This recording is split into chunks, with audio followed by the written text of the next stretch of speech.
नमस्कार दोस्तों, यूं तो अयोध्या में बन रहे राम मंदिर के अनेकों किरदार हैं। इनमें संत भी हैं, महंत भी हैं, नेता भी हैं, अधिकारी भी हैं, जिला अदालत भी हैं और सुप्रीम कोर्ट भी है, प्रधानमंत्री मोदी भी हैं और मुख्यमंत्री योगी जी भी हैं। लेकिन इस मंदिर के तमाम किरदारों के बीच एक ऐसा किरदार भी है जिसने तब देश के प्रधानमंत्री पंडित नेहरू और उत्तर प्रदेश के मुख्यमंत्री पंडित गोविंद बल्लभ पंत की बात मान ली होती या फिर बात ना मानने की एक वजह में इस्तीफा दे दिया होता तो शायद आज भी राम मंदिर नहीं बन पाया होता। इस अधिकारी का नाम है के नायर, जो 1949 में अयोध्या के जिला अधिकारी हुआ करते थे, जिनके एक इनकार ने 74 साल पहले ही राम मंदिर की नींव रख दी थी। अयोध्या में बन रहे राम मंदिर में के नायर की क्या भूमिका है, इसको समझने के लिए आपको चलना होगा करीब 74 साल पहले, उस वक्त में जब अयोध्या में बाबरी मस्जिद हुआ करती थी और जिले का नाम अयोध्या ना होकर फैजाबाद हुआ करता था। तब के नायर फैजाबाद के डीएम हुआ करते थे। पूरा नाम था कणंगलात करुणाकर नायर, रहने वाले केरल के थे। इंग्लैंड से पढ़ाई लिखाई की थी। तब देश में आईएएस ना होकर आईसीएस हुआ करते थे। के नायर भी 1930 बैच के आईसीएस थे। कैडर था उत्तर प्रदेश। 1 जून 1949 को ही उन्होंने फैजाबाद के डीएम के रूप में कार्यभार ग्रहण किया था। साल 2019 में रामलला को लेकर सुप्रीम कोर्ट का जो करीब 1000 पन्ने का फैसला है, उसमें के नायर की भूमिका के बारे में तफसील से लिखा हुआ है।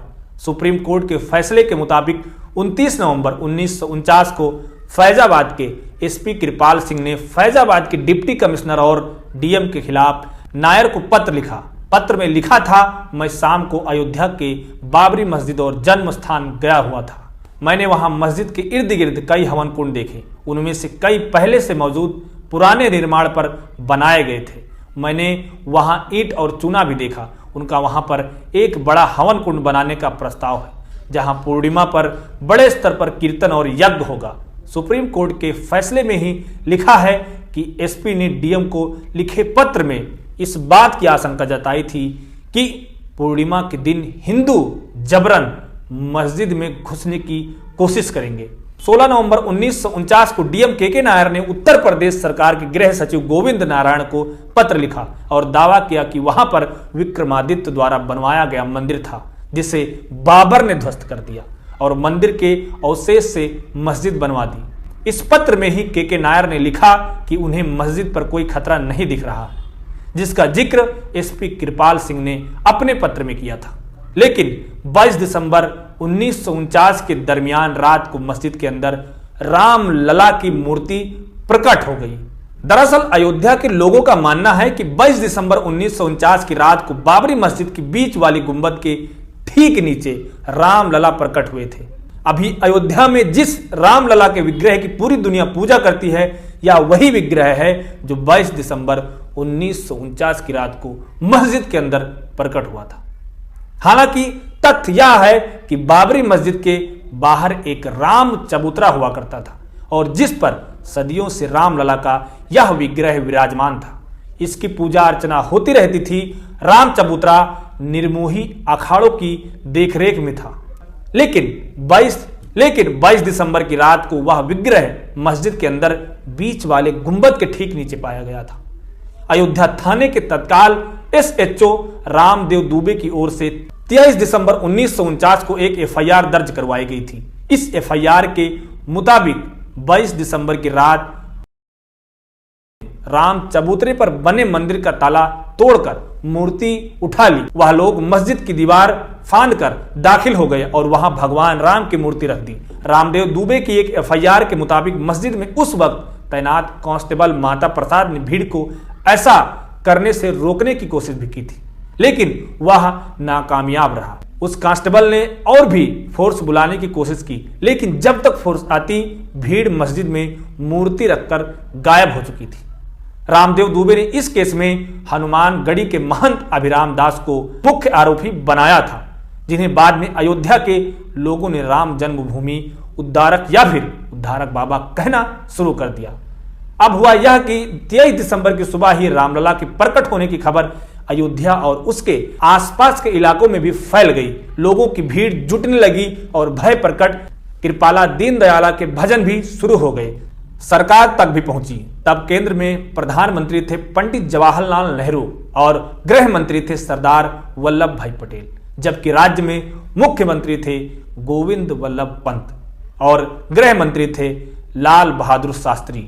अयोध्या में कोई बवाल ना हो, इसके लिए केंद्र और राज्य दोनों ही सरकारों ने तय किया कि अयोध्या में पहले वाली स्थिति बहाल की जाए।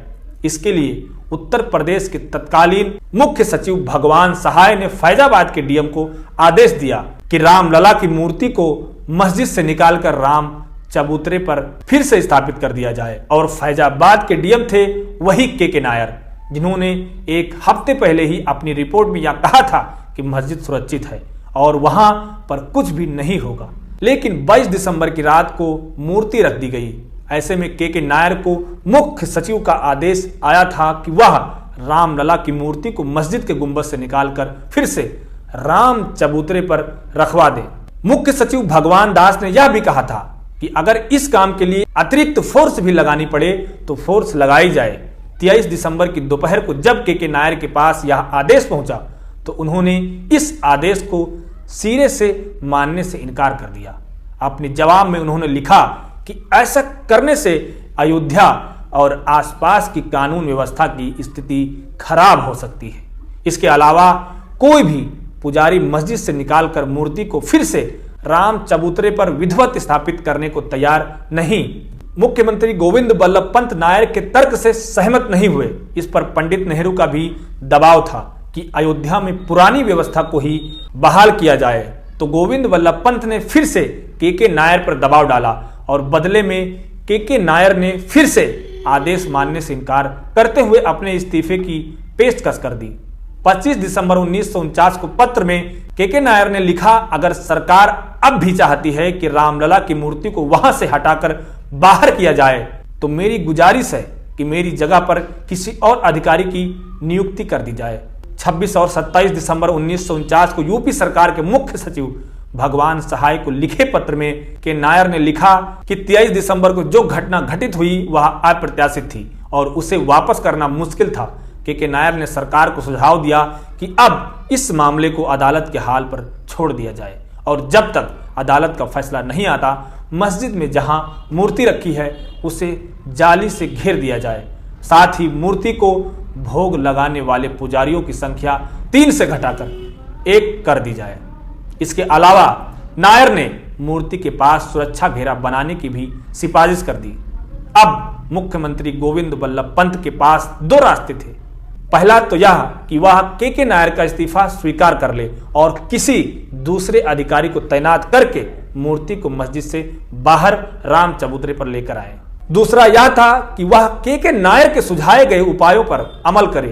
गोविंद वल्लभ पंत सरकार ने नायर का इस्तीफा मंजूर कर दिया और सुझाए गए उपायों को अमल करने का आदेश दिया। इसके बाद से ही कभी वह मूर्ति हटाई नहीं जा सकी और अदालती मुकदमे शुरू हो गए, जिसकी परिणति साल 2019 में सुप्रीम कोर्ट के आखिरी फैसले से हुई, जिसमें अदालत ने भव्य राम मंदिर के निर्माण का आदेश जारी किया। हालांकि बाद में पंडित नेहरू ने खुद इस पूरे विवाद के लिए के नायर को ही जिम्मेदार ठहराया। 5 मार्च 1950 को एक पत्र में पंडित जवाहरलाल नेहरू ने लिखा, यह घटना 2-3 महीने पहले घटी थी और मैं इससे बेहद परेशान हूं। उत्तर प्रदेश सरकार ने इस मुद्दे पर बहादुरी तो दिखाई लेकिन कुछ खास किया नहीं। उनके फैजाबाद के जिलाधिकारी ने गलत व्यवहार किया और इस घटना को रोकने के लिए कोई कदम नहीं उठाया। कहा तो यह भी जाता है कि सीधे प्रधानमंत्री नेहरू ने के नायर से मूर्ति को हटाने के लिए कहा था, लेकिन के नायर ने नेहरू की भी बात मानने से इनकार कर दिया। नतीजा यह हुआ कि के नायर को उनकी नौकरी से जबरन रिटायर कर दिया गया। 14 मार्च 1950 को वह फैजाबाद के डीएम पद से हटा दिए गए और वहीं से उनका रिटायरमेंट हो गया। बाद में के नायर और उनकी पत्नी सुशीला नायर ने भारतीय जनसंघ का दामन थाम दिया। पहले सुशीला नायर कैसरगंज से 1952, 1967 और 1971 में सांसद बनी। वहीं के नायर भी 1967 में बहराइच से सांसद बन गए और अयोध्या के आसपास के इलाके के लिए हिंदुत्व के बड़े चेहरे के तौर पर याद किए गए। लेकिन अगर के नायर ने उस वक्त प्रधानमंत्री नेहरू का आदेश मान लिया होता या फिर गोविंद बल्लभ पंत का आदेश मान लिया होता तो शायद परिस्थितियां कुछ और होती। इस वीडियो में इतना ही। अगर आपने इन न्यूज इंडिया को अब तक सब्सक्राइब नहीं किया है तो फौरन कर लीजिए और घंटी जैसी आकृति को लाइक कीजिए।